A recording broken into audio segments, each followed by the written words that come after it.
Hello, everyone. Thank you for joining us today. We are very excited to be here. I'm here with some of the best and the brightest in the industry, really talented bunch that I'm very excited to talk to. First off, I want to introduce myself. My name is Sally House. I'm the owner of the Hit House Music Library. We also do custom music, mostly for trailers, video game trailers and commercials. And then I'd like to introduce Megan Bubble, who is the Director of Music at Buda Jones. She heads the department and works on pretty much every piece of content that comes in and out of the place. And we also have a phenomenal editor, Shay Jones, with us from Project XAV, who just did a kick-ass Suicide Squad trailer most recently, which was amazing, and you should watch many times. And we also have Evelyn Garcia, who's a phenomenal music supervisor over at The Hive, in-house at Disney on motion picture advertising. Very talented. She's been around for a while in the industry, along with Megan, and I think we are extremely lucky to have them on board to share their knowledge today. So thank you, everyone. Welcome. Thanks, Sally. Yeah, good to see you guys. Good to see you. I do want to mention that we are missing Heather McClure from Amazon, who is very apologetic. She had to get on a plane and go to New York for an emergency, a work emergency. So sadly, she's not here with us, but sends her regrets and says hi. So friends, I wanted to start with, seeing this is the production music conference, we're talking mostly about production music today. I want to talk firstly about what do you think when you're doing searches, when you're looking for music and sound design, what is the one thing that you wish music production libraries knew that you know that they might not be aware of? Megan, do you want to kick us off with some thoughts? Yeah, sure. Just right in the hot seat, I see. Yeah. I think there's a couple of things that I would love for libraries to know about themselves and then about us. And so I think the most successful libraries that you see, or the most successful composers that you see, know what their talent is, like know what they're good at, and then in kind know what types of projects that we work on. Mm-hmm. So I think those are the two big things when people reaching out, especially in curated emails specifically for me in the shop that I work for. Ideally, I would love for them to be focused, but then with the understanding that when I'm taking time to dive deeply through a library, I also want to know what you're great at. Mm-hmm. And so I want to be able to really dive deeply and to really understand what you're great at, what you want to do, kind of what are all the things that you offer, but where this particular library really, really sings. Great. So what I'm also hearing there is they should do their research, but they should also not try to be jack of all trades, right? Let it be very clear. Yeah, I think so. It's more nuanced than that in reality, right? Like some people absolutely have the capacity to do more than one specific genre.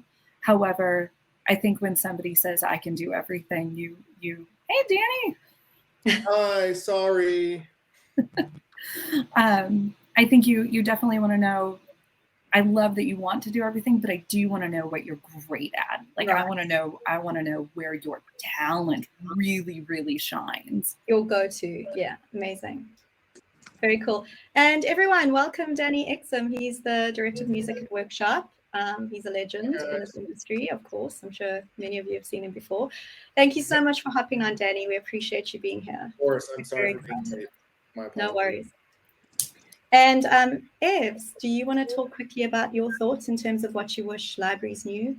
Yeah, I think, similar to what Megan said, I think it is so important for a library to know what they're good at and what their specialty is, and to always lead with that first and foremost. But I think something else that's really important is the types of samples that you guys are using, especially when it comes to like the orchestral stuff, is so, so important.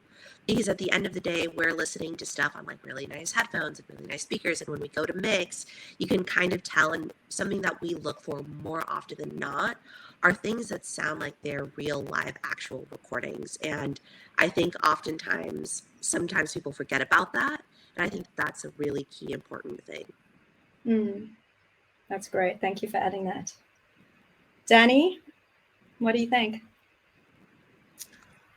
Yeah, I mean, I think it's really important. I mean, as Ev said, and I caught a little bit of what Megan said. I mean, like, you know, samples are very important.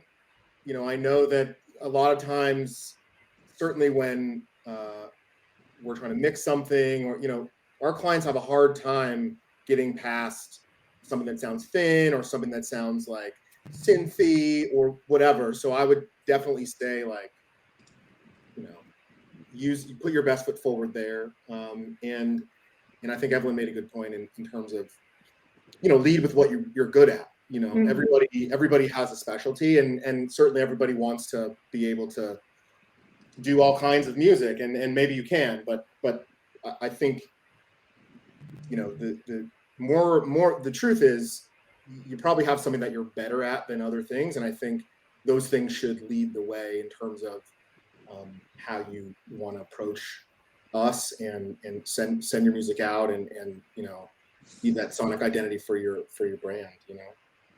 Great, thank you. Shay, You know, the editor. Yeah, from an editor's standpoint, it's probably a little different because any music that comes to me has already been filtered through another individual who is passing it along to me. So, but I feel like a lot of the times, like, things that people say that they're looking for in library music, it's kind of the same thing with, like, you know, the buzzwords that you get when you're making a cut. Cut me something that's outside the box. Cut me something original. Same thing with music. It's like, you know, I want something that sounds unique. That's probably got to be the most annoying thing to hear, I would imagine, too, because it's like, well, duh, we're not trying to be cookie cutter about it. But truthfully, the more that you can differentiate yourself, and I guess this goes in line with what Megan was saying about knowing your strengths.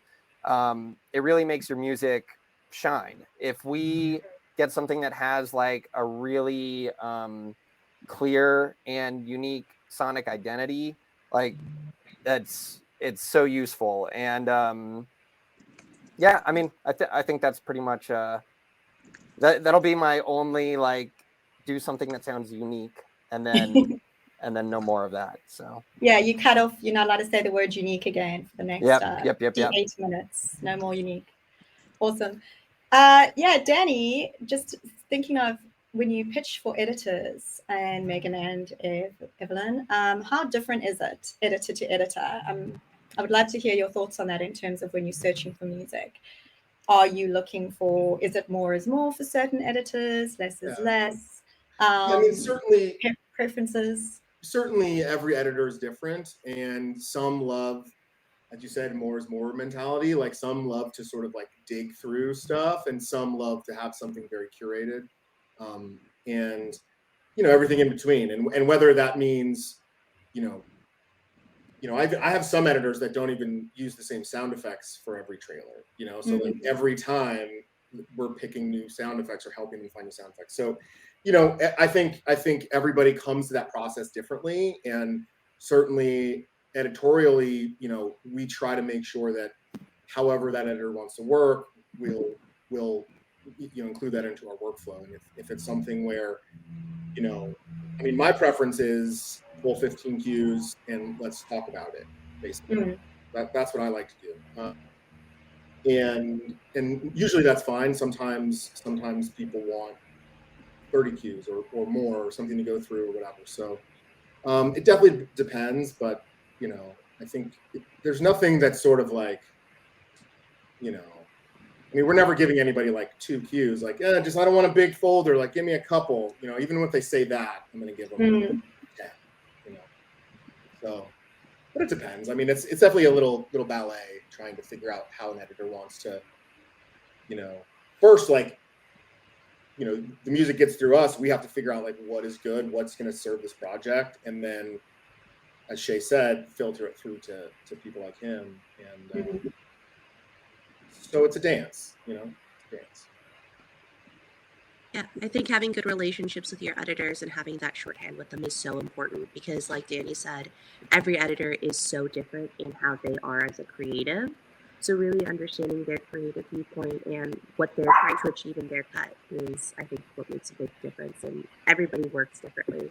So being able to be a malleable supervisor and understanding how everybody works and being able to mold yourself to their needs is, I think, a pretty important thing. Yeah, to yes and that, I think it's a collaboration, right? Or even a combination on our parts of being a support system, but also being a creative influence. So we want to share our expertise with the editors. I was going to say editorial, and then we'll keep going. Share your expertise and your knowledge with the editors, and also support them in the way that they creatively respond and step through something. I think being supportive of both those two aspects and being thoughtful of both those two aspects absolutely does imprint and change the way or predict the way that we would step through searching music, obtaining music, what libraries that we go to, and things like that. So those are all factors that absolutely are in play. And Megan, I remember you and I discussed over a year ago regarding the size of albums that you receive. And correct me if I'm wrong, but I believe that you guys like smaller albums with less tracks on these days, ideally, in terms of genre-specific albums. Is that correct? Is that how we're feeling? I will talk for me personally. I'm a organizational aesthetic person. So if it looks like chaos, I probably will just delete it, scream a little, scream and run away mentally in my head. I mean, that's a good, I don't want to interrupt you, Megan, but that's a really good point. Like, organize your things correctly. Yeah. As Megan said, like, it's chaotic. Chaos does not reign well.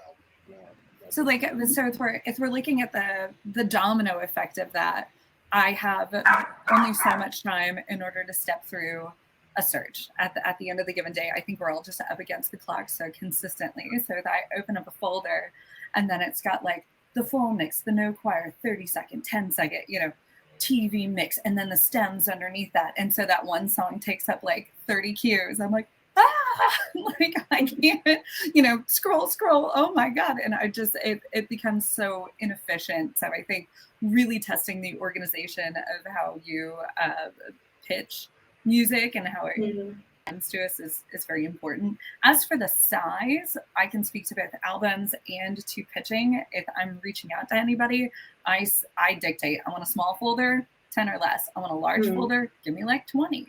Like I want to see a wide array of what you're offering because I'm trying to use your knowledge of your library to be the most efficient I can to find what I'm looking for, even if I don't exactly know what that is. So I can kind of help me really get to where I'm trying to go creatively with my team. But as for albums, I don't necessarily mind a really large album as long as it's doing what it needs to do, and as long as there's enough versatility within it, but it all stays revolving around the same genre or tonal goal. So to me, we're big like music minors, right? I think everybody here is. So I don't mind that because I know that if one editor on one superhero project responds to this album, I know that there's more resources there and available than just that one cue. I know that there's a whole bunch and I can go back and mine it for all its goodies. But that's my take on both those things. I like it. Okay, thank you. We have a question here, which I think plays into what we've just discussed, which is from Chadley Jones. Are you always mixing from stems for trailers? Well, I mean, Shay, I'd love you to hop in on that one, but the answer is yes. The short answer is yes. You always have to have stems, and yes, you have to make them as deep as possible. But Shay, do you want to chat about mixing when you're throwing together your magic? For sure. I think, and every editor has their own preferences, but it can be a 15-second spot. It can be a 5-second spot. I want stems all the time. And it's so useful in a number of ways because one, there's a section where I really want the staccato strings to shine under this. I can do like my own mixing in the timeline. And then if it ends up going to finish, then, they have this, all the mixing that I've done kind of like as a reference for it. So I love it, but also another like reason that I swear by it is it makes it so easy to create a stop down anywhere that I want to. Which if you're just kind of like using the stereo track most of the time, it's not always the easiest. That you can just make it so much more clean. So I spend quite a bit of time mixing stems whenever I'm cutting anything. Doesn't matter how long it is, how short it is. Yeah. And sometimes the songs are so different, right? When you end up in the edit, it sounds completely different in the edit compared to where it began. It does.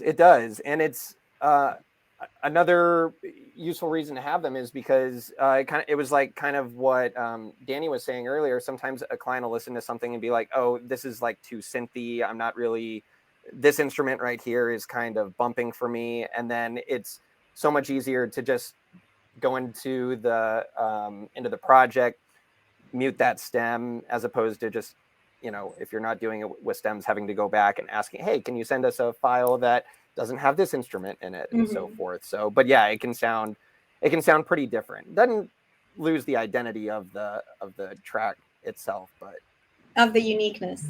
Yeah, exactly. Yeah. Exactly. Awesome. Yeah, based on that, thoughts, guys, just thoughts about, really, I feel like more and more we are remixing our own tracks or customizing our own tracks. And I feel like that's just become the biggest trend that I've seen over the past year or so with production music, is that so often, sometimes the editors do it themselves, but more often than not, we're being tasked to be able to tweak and refine and change up our own mixes for the client. So Megan, do you want to hop in on that first? Tell us your thoughts. Yeah. I just want to make sure I'm understanding the question correctly. It's just about remixing production music. Yeah, just how important it is to be able to remix production music. Well, even going back even further, please everyone have stems that are mixed and mastered on hand. That's a big one. And then grouped as well, because I kind of want to speak to Anna's question, how many stems do you typically want maximum? And I'd love everybody's thoughts on this, because I don't know if we all work within the same systems. So we're on Avid at Buda Jones, and we have about a max of 20 audio channels before things start to get a little funky and rock the boat for us. Mm-hmm. And so ideally, I think 10 to 12 stems max. I've seen editors push back 15 if you really need to, but ideally, if we need something stemmed out more, we'll reach out for it. But absolutely no more than 15, I would have to say. Otherwise, we'll have to go ahead and mix them and group them on our sides. But yeah, I also want to get your guys' thoughts on that for Anna. Yeah, I mean, I think that's probably a pretty good number. I think another way to think of it is like if you have a cue that has like a weird sound in it, or like something that may be grating, or even you're creating something that has a tambourine or whatever. Like if there's a specialty thing, like make that a stem. Regardless, don't group that with percussion or whatever. Like make it its own stem, because more often than not, that's going to be the thing that a client's going to be like, I hate that tambourine. I hate that, whatever the hell it is, right? So I would say strategically look at your mix and say, okay, great. We have a percussion group, we have guitars, keyboards, vocals, and then weird stuff or whatever. You know what I mean? We don't work on Avid, but that's a really good point, Megan, is that there are file number restrictions. So for me, it doesn't matter, but that's certainly something to think about. If you're wanting to, because you guys don't know what people are cutting on, so I would definitely err on the side of making it as compact as possible. I mean, I've had people send stems that are like, multiple mono, unsummed stems, and it's like 60 tracks, and then I have to go through and throw them into Pro Tools and comp everything and make, and so it's like, that's helpful because we have the stems, but like we still have a bunch of work to do on it. So think about that too. Like we're never going to want those multiple mono unsummed stems ever. Like make them nice and tidy. you know. Yeah. Mm-hmm. And then to touch on what Megan had said earlier, I think it is so important to send over mastered stems because sometimes we do receive unmastered stems. So when our editors are creating their own mix and then sending it off to the client, it doesn't feel as finished as the full mix because those stems aren't mastered and those instruments and all of those things aren't hitting as hard as they should be. So always take the time to master your stems. Like, yeah, it's an extra step, but it makes like a world of difference. Yeah, that's a big, that's a really good point. And just to hop back on that, I just want to mention, I think what everyone is saying is that it's very important to be able to be available quickly and efficiently when you're part of a production library, to be able to customize or deliver stems or deliver new mixes or whatever the supervisors and editors need, right? I mean, that's extremely important.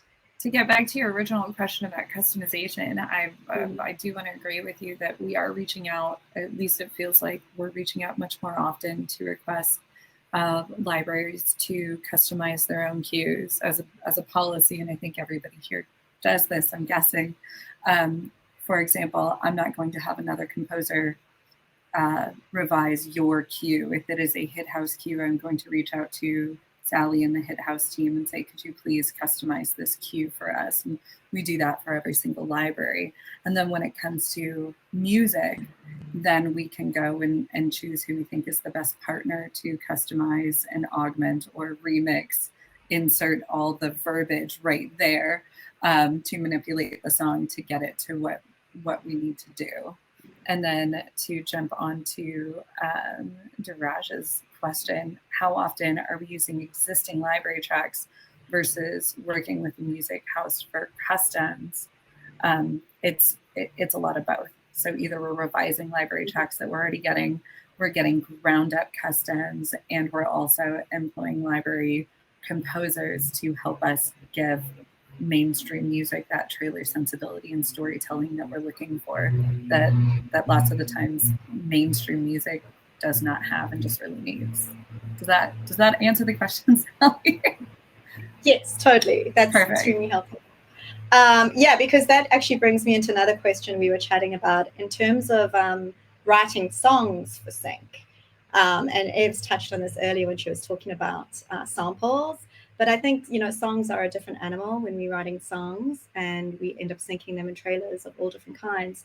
What is so important to you? Evelyn, do you want to start just in regards to authenticity when it comes to songs that are being pitched to you by production music libraries, whether or not it's an artist roster or if it's songs written for sync? Yeah, I think if we're talking about authenticity right now, I think that's something that is really, really important. We work with a lot of culturally diverse projects at Disney, and something that we get constantly asked about is the authenticity behind these tracks. If we are using something from Africa or it's an African-based project, are we working with African instrumentation, African artists? Or if it is an Hispanic project, are we working with, whatever country the project is based around? I think that's something that is really important to keep in mind if you guys are pitching stuff that is, of a different culture, for lack of better words. So definitely keep that in mind. Make sure that all of the things that you guys are using are authentic and are true, because that is something that we're trying to do, is like elevate these other voices. And it's something that we definitely do keep in mind. And I get asked almost every day on projects that I'm currently working on, is this actually authentic to the culture? Is the composer actually authentic? Is the instrumentation authentic? So that's definitely something to keep in mind for that specific type of thing. But when it comes to music that you guys are writing that are like actual songs versus like an orchestrated cue, I think something that can kind of sometimes be a slippery slope is finding something that sounds like an actual song and doesn't feel super generic. And again, that comes sometimes from the samples you're using or the lyrical content. There are a ton of songs that are very upbeat and happy and about love and all of that stuff, but we don't ever want to fall into a pattern where we're using a song that sounds pretty generic, or it sounds like it's been in a commercial. Like, we're always looking for songs that sound authentic and real, as if they were coming from a major label or a major publisher. And I think that that's something that, you know, all of these singer-songwriters should definitely be keeping in mind is, yes, there is a formula for sync because we do want things to be driving and upbeat and, you know, pushing through and moving forward. But at the same time, we don't ever want anything to sound generic or like it's a cheaper version or a knockoff of something. I'd like to add to that and just say production quality makes or breaks it every single time, just like a yes and in anything that we're doing here. That quality is something that will either have us latch onto your track or have us go to the next one pretty quickly. Shay, got any thoughts on that? Pretty much just a excitable yes. Yeah, no, yeah, quality on track quality is like you know, fortunately, I'm not in a position where like I'm going through all the libraries and looking at all the cues. So usually when I am past things, they have already, like I said, they've gotten through my music supervisor. He's gone through, he's sending me stuff that has that like really good production quality. But it never even gets to my ears if it doesn't, if it doesn't sound good to him in the first place. So. Yeah, I mean, it really is like there's no point in doing it if it doesn't sound good. Like just like a little bit of like tough medicine. Like if you know if it sounds good, you know if it doesn't sound good, and you're playing it for people, play it for everybody, play it for your friends, play it for your mom, play it for whoever. Like get people's opinions because don't work in a vacuum because your ears are your ears, and you know you're working on a thing that you love, so it's going to sound better to you, right? But if you know that you don't, that, you know, whether it's your chops aren't up to speed or your mixing isn't up to speed, like figure that out as soon as possible. Because if something comes across, speaking for myself, if something comes across my desk that doesn't sound good sonically, then I'm just going to delete it. You know, I'm not, it's not going to get, and that's not to, you know, I don't say that to be like, you know, like, haha, gatekeeper, but it really is like we get so much music from all over the place that we don't have time to listen to, you know, to anything that sounds bad. Nothing that sounds bad. If I listen to it and immediately sounds bad, I know it's not going to be helpful for anything I'm working. So why waste the server space on it? You know what I mean? Absolutely. I think also be mindful of the music that you're creating and what media you're creating it for. Because if your main focus is advertising and commercials, that sonically is going to sound so different than what we actually need in trailers. And their needs are vastly different to ours. So what we may think like, for them, we're like, okay, you know what, that sounds kind of generic and it doesn't work for a trailer. It'll work really well for a commercial. So definitely be mindful of the media that you're pitching for because we all kind of have a different tone that we're after. So with that in mind, again, and like kind of going back to Megan's original point of being aware of who you're pitching to and what types of projects people are working on and that supervisor works on specifically, keep that in mind as well as you guys are writing these songs because you could have a song that could work for a commercial or for a TV show or a movie, but it'll never fly for a trailer specifically because it might not get big enough. Or again, those samples might not be 100% right for us.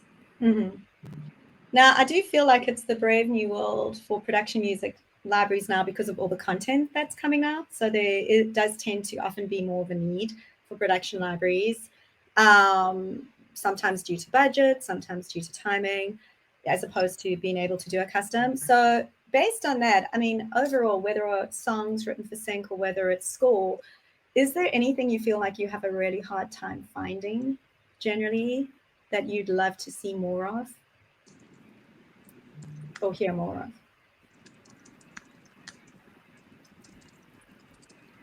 That's such a good question.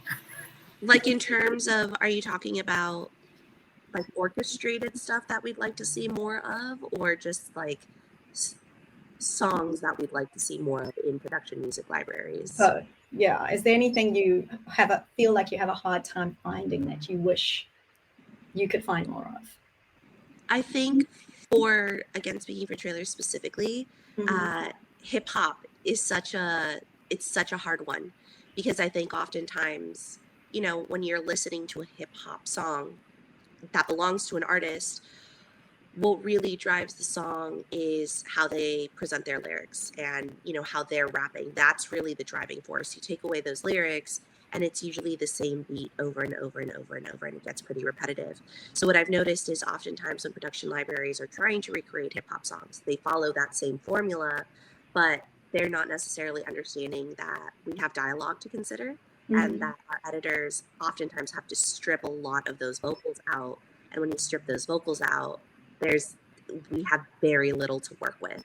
So I think really focusing on the instrumentation of hip hop songs as a production music library is so crucial and so important, because there genuinely just is not enough of that kind of stuff. And I, at least speaking for myself, like I always find myself hitting a wall when I'm trying to find that stuff, because there's a handful of people that can do it, but you know, those handful of people we've definitely used and abused and pitched the crap out of. So I definitely think that that's something that anybody who's working on should definitely keep in mind. And that goes back to the point about authenticity too, doesn't it? To a degree. It sure does. Yeah. For me, and something that might be harder to find authenticity in, I'm looking for really, really religious Gothic horror choral stuff. That's something that we've had an odd amount of like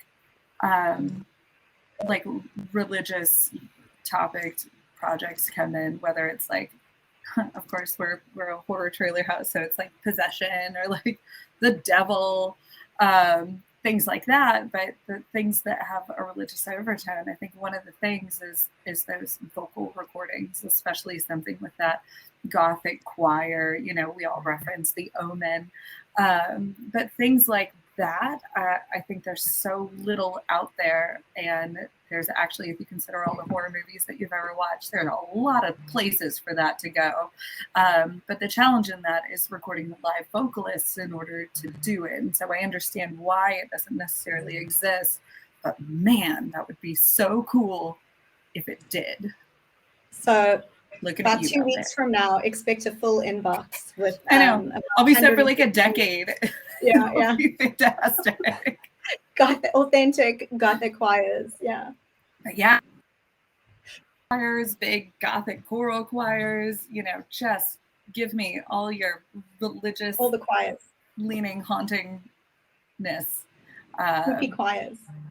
Yeah. But not awesome. Creepy cover choirs. That is a different thing. You don't want a cover choir. I did see a note about are any trends out, so I don't know if we want to throw in chat about covers while we're there, or not. Yeah, I mean, I'll just say on covers that there will always be a place for them, whether I think it's creatively fulfilling or not. And so sometimes covers can be absolutely awesome and absolutely profound, and sometimes they can absolutely, you know, sometimes they can just be the ask or the trend at the time, but I do think there will always be a place for them. Great. Yeah, I totally agree. Danny, thoughts? I mean, I have to agree with everybody. I mean, I think like, you know, the hip hop thing is something that we, as Evelyn said, always struggle with. You know, I think, you know, sort of random, like, it's so funny, Megan. I was doing a religious horror thing too, and I was like, where is this stuff? Like, where is it? So, you know, she's not the Wait only a week or less. You know, I mean, I don't know. I think for me, I can never have enough good like horns, enough good things that like feel like songs that have like really great like underlining things that we can like hang edits on or stop downs, or, you know, big like string fucking stabs and stuff like that like you would think that these things we'd have in spades, but you know, I just can never find. I mean, I can find some, but just make me more, please, all of you. Coming right up. Shay, what are your thoughts on that? What do you feel you just can't find enough of, or you're always asking Brian for and are looking for more for? So, you know, I actually asked my music supervisor this question earlier this morning of what he feels like he can never find, and his answer was Modern Family Adventure. So it's funny because we're kind of like jumping around. He says he can never find something that's like rompy, that doesn't sound too dated. But regardless of what he's looking for and regardless of genre, I feel like something that I am almost always looking for in a track is something that has multiple gears, something that can do everything in the cut. I love having one track of music and being able to use that for the entire thing. I hate having to use multiple tracks in a cut. If I can just stick with one, I'll do it. So it's really important to a lot of editors to have tracks that that have multiple gears, that can sustain the entire thing, that don't sound like they're overstaying their welcome as once you're getting to the minute 15-second part of the cut. So so yeah, those are what I'm looking for regardless of genre. That's a really great emerging trailer trend. That is, like, you hit the nail on the head right there. At least we are being encouraged to use one, if not maybe two, but predominantly one song or major cue as an identity for an entire piece, which is really a newer thing. Yeah, I do realize I've seen a lot of that, as you said it, Shay. I've seen a lot of that coming out lately, which is pretty new, as opposed to the act ones, and then a middle, and then a big back end, which is great. Actually, I love it. I think it's very cool. Sort of sets the tone for the campaign. For sure. Yeah. Well, based on that, let's talk about what you don't want more of in production music or sound design libraries. Is there anything that you sort of, you know, delete instantly when it hits your inbox, or is there anything you feel like you really wouldn't like to see again? Are there any thoughts in terms of that? What is just crushed to you and you don't feel like you see any uniqueness in?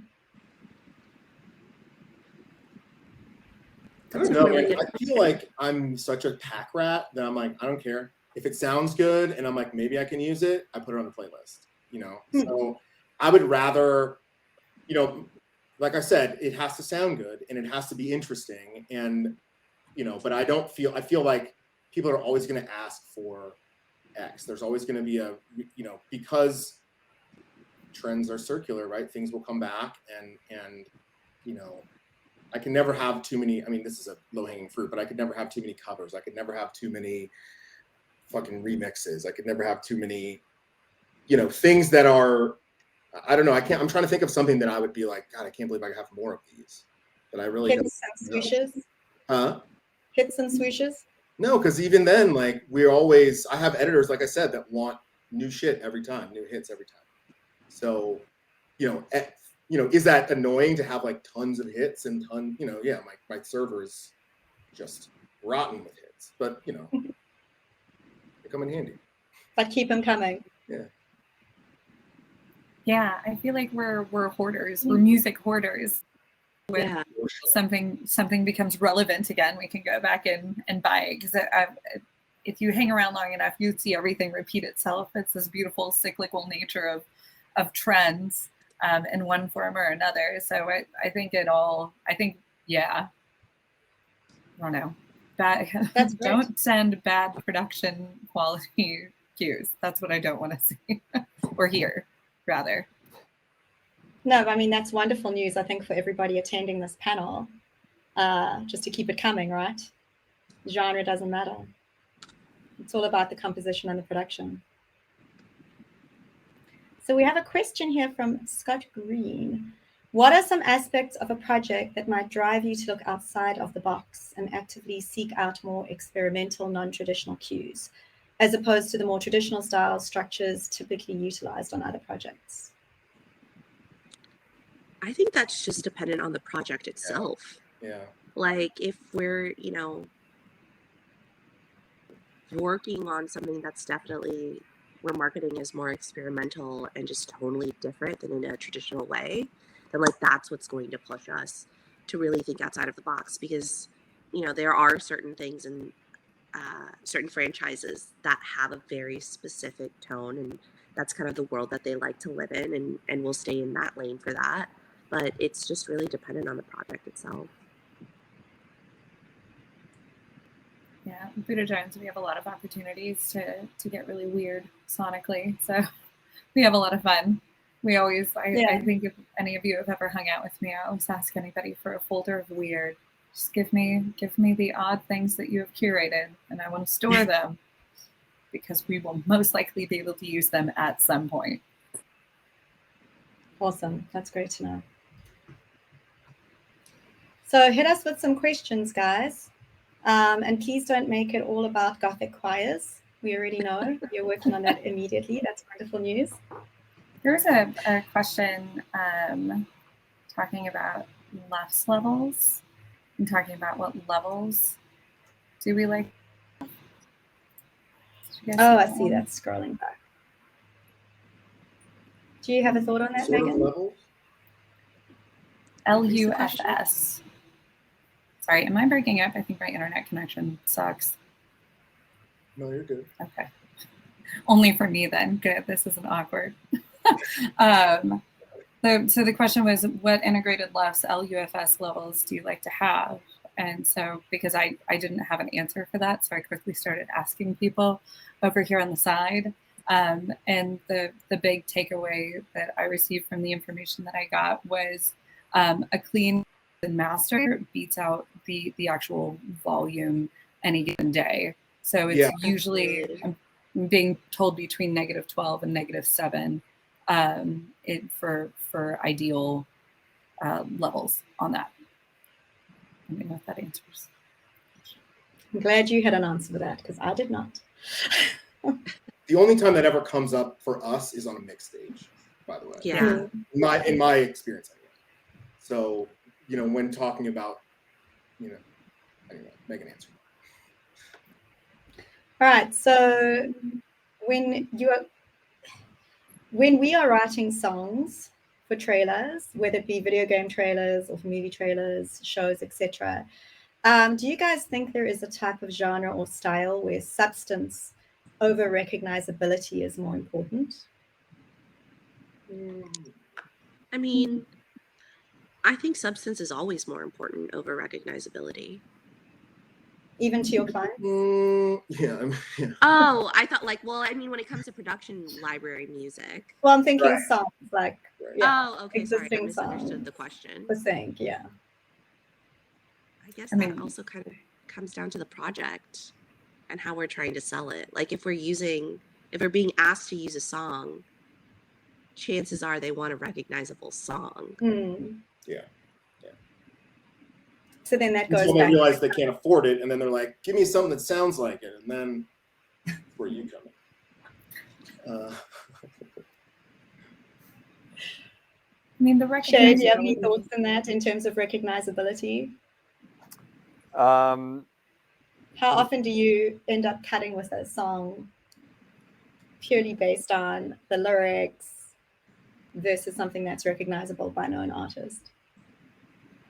The lyrics have to be on point for me. Like there will be so many times where before we've, sometimes even before we've even like seen a frame of the project, a frame of the feature, and we're going through tracks trying to figure out what we want, where I'll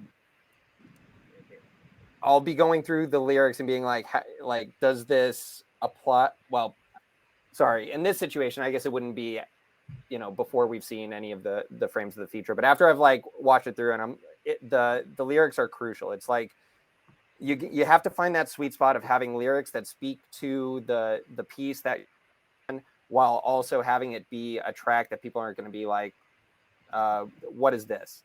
Like that recognizability is important, but I think you have to have like a balance of both, honestly. Yeah, agreed. Absolutely. Here's a question regarding song submissions. Do you accept them from indie artists or only from libraries? I mean, everyone. From everywhere, yes. More is more. Not everywhere, but I feel like, you know, it's always good to have things curated. I mean, like, you know, certainly if my coordinator comes across something that is from just a random artist, you know, somebody that's just singular that's sending us something, like, you know, he's listening to that. I'm not listening to that stuff. So if there's I mean, sometimes, yeah, it works, sometimes it doesn't. But for me, I feel like, you know, I want it to be vetted a little bit, you know, like I want it to be, you know, and the thought is like, okay, if this is coming through a library, it had to go through some kind of vetting process. And, you know, I trust that vetting process, you know, from specific libraries, and I'll use that. You know what I mean? I think we get so much music that it's just hard to, you know, it's hard to listen to everything from labels and libraries and everything. And so when you put something that, you know, we're like, I don't know about this. I don't know. I haven't heard about this person. You know, it is more difficult. I'm not saying it doesn't happen, but it's more difficult. Yeah, and that actually calls into a question I received as well, which is, I mean, I think you just answered it. How important is it for composers and artists to have a third party pitch for them via, as opposed to just cold calling or cold emailing releases? Like I said, I think it's important, but also like it's also like you're a composer, right? Like you should. I mean, maybe you're great at the business too, but like, you know, let somebody who knows what they're doing do that part. You know, right? I feel like, I mean, I don't know. I feel like there's many different opinions on this. And I think if you're someone who kind of knows how to navigate this world, then that's fine. But if you're somebody who's like, I'm a composer and I'm just going to shoot things off to everybody in town, like, I don't know how well that will work out, honestly. But that might just be me. Evelyn? No, Looks like you're nodding at Danny's question. I agree with Danny. I think, you know, we only have so much time in a day, especially with trailers. Like, all of our deadlines are always super fast. We're going through so much music, and at the end of the day, like, if somebody like Sally is sending us music, then we know she's a reputable source. She's working with really wonderful composers. A lot of care and thought has been put into the albums that she's sending out and the people that she's working with. So, you know, that's just kind of like the reality of it, is we tend to reach for that kind of stuff first. And I think, again, going back to Megan's first point of things we wish, you know, libraries and composers knew about, is when you're looking at it from a business standpoint, you sort of figure out what music supervisor is working on what. So like Megan at Buddha Jones, you guys work on a ton of horror. Like, but if somebody ever set the playlist that they sent Megan to me at Disney, like, I would just be like, why? You know, like, I will work with Disney too. Won't work on, yeah, but like, we won't ever be working on it, you know, like, that It playlist should 100% go to Megan, because we won't be working on anything nearly that scary. So just being aware of who you're sending stuff out to, if you aren't, you know, if you don't have a deal or like a publishing deal or whatever you want to call it with anybody else, is just be really mindful of that stuff if you're doing it independently. Mm-hmm. And based on that, we have a question here from Eric. Disco or source audio? Do you have a preference, music supervisors? I don't have a preference. Yeah, I don't have a preference on that one. The big thing that I really want everyone to know is that make life easy for yourself, in meaning curate how you send music to where it applies to everybody. All music supervisors like to receive and download and process things differently. So ideally, both what disco and source audio do successfully is you can download it in any file format that you're trying to download in AIF, MP3, WAV. So you've solved that problem. If a music supervisor can take what they want, you can see the waveform for the song as you listen to it. Some people want that, you know, so you've got that covered. You can see the waveform, and then you can download it if you want. You can save it to a playlist, and just stream it. So you have different ways of organizing listening and retaining different music in different ways. And I think if you can make sure that you're doing that, not only will you have trailer fam here covered, but you'll also have your film and TV and your ad supervisors covered as well. So you'll be doing yourself such a great service, because that I actually watched Pete Hasty on a PMA panel like literally 10 years ago, 9 years ago, something like that. And that was my biggest takeaway as I went to go cheer him on in there. I saw that every single music supervisor had a different response to the question of how they want to receive music or view music and things like that. So, and that both Source Audio and Disco are both great in order to have the versatility how different supervisors like to receive and process and download music. Absolutely. I do feel like I wish I could search for music better on Disco, which it doesn't seem to have that much capability yet. But that's coming, yes, I believe. That'd be awesome. That's what they say. That's what they say. Yeah. Disco, are you listening? Yeah. In terms of, here's a question just regarding sound design trends. We discussed how we can never get enough, right? Just keep them coming. But is there anything you are seeing or hearing or using more of in terms of trailer trends at the moment with sound design? I feel like I'm hearing the same piece used multiple times over and over again in a cut. Are you hearing the same thing? Is there something else you'd like everyone to know about? Signature sound. Billy, yeah. An album of dog signature sounds, please. Yes, thank you. Oh. What's the latest sound design trend?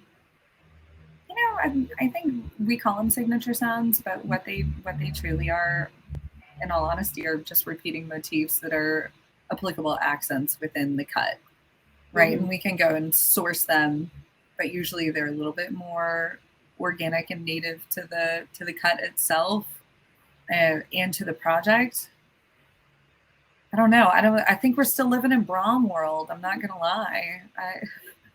We get asked for Brahms still. It's the gift that keeps on giving. That's the thing. I mean, those things are building blocks, right? Like those things, those things are embedded in the fabric of what any trailer is, right? All of these sound effects are going to be in everything you see, and so, you know, I don't know that the Brahms are ever going to go away. Signature sounds, as Megan said, like nice little sprinkle of fun over everything. Like it's just, you know, any sort of interesting sound is going to be helpful. Whether that's, I mean, obviously the low-hanging fruit of that is like horror stuff, right? So you could make like really weird skittery things and really sort of strange vocal stuff and really sort of things that sound creepy, and you know, and because editors will use that in a way that, like, you know, I've had editors use that sort of stuff on comedy movies, you know. Mm-hmm. So I don't really know what my point is, other than, you know, sound design is very important, and the things that are old aren't necessarily, I wouldn't think of them that way. You know, there are things that I think are still very relevant, yet we always want new sounds. Go bang on a goat, see what that sounds like, you know. Yeah. You know. In your next goat yoga class, I love it. There you go. Please don't bang on goats, people. Don't actually bang on a goat. Nobody is suggesting bang on a goat. Don't do that. No. Could you knock on a goat? Could you just give it a little? No, you could pet it. You could knock on a goat, maybe like on its horn or something. That would be nice. Yeah, okay. You know? Very softly. Micah goat horn. You heard it here first. But I think to add to what Danny's saying, I just don't think they're going away, right? There's a reason why a single piano note still is an arresting, attention-grabbing aspect. Mm-hmm. I would say get out there and experiment. But at the end of the day, we're still. I don't know if I have any trends currently that are changing the industry like a Brahm did 15 years ago. Yeah. When you were born 15 years ago, yes. Yeah. Yes, that was a biggie. Okay, here's a good one. How important is the licensing history of a track? Now, I mean, this one, again, I feel like every answer is it depends. Yeah. But yeah, I mean, I know for one, I've heard the same music track, not just sound design, Swish Peptide, according to someone who had a good joke there in the chat, over and over and over again, in video game trailers, movie trailers, commercials, etc. So what do you guys think? How often do you have to hear a piece of production music or a song or a piece of score before you just don't put it in a folder anymore to pitch? Do you have any thoughts on that? It depends. I mean, if it's a big marquee use in a big trailer, then that's going to kill that song for me, for us. Though if it's, you know, maybe a middle cue or an open that's not like, it's just sort of part of the storytelling, like those are way more easy to get through. And you know, the other thing is like there's plenty of those things to choose from, so we're not always going to repeat those, but there are certainly some that do a lot of heavy lifting. Now with commercial music, like, you know, before we cut anything, we always ask, what has this been in, just so we know, because we don't want to show a client something that then is like, oh yeah, remember that trailer last year that this was in that you didn't tell us about?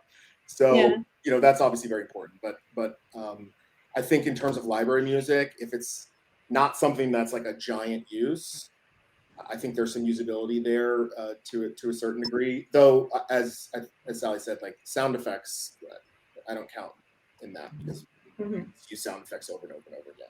So.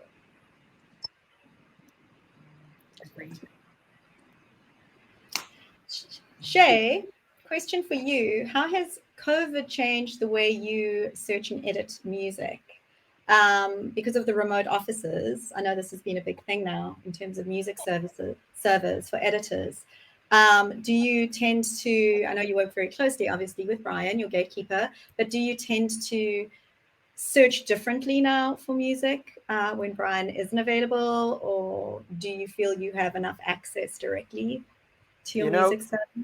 Completely honestly, it has not really changed that much for me. I know a lot of people are still work from home. I still come into the office where I can still access our music server just fine. So if for any reason there's not like a search that I can get, I can go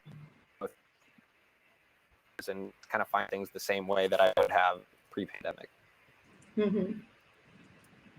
And Danny, Megan, Evelyn, I believe that was a big headache 2 years ago, but the problem seems to be solved. It was. I mean, we, you know, during the pandemic, we figured out ways to do it. And now that people are going back in the office, I mean, we're sort of on a hybrid thing.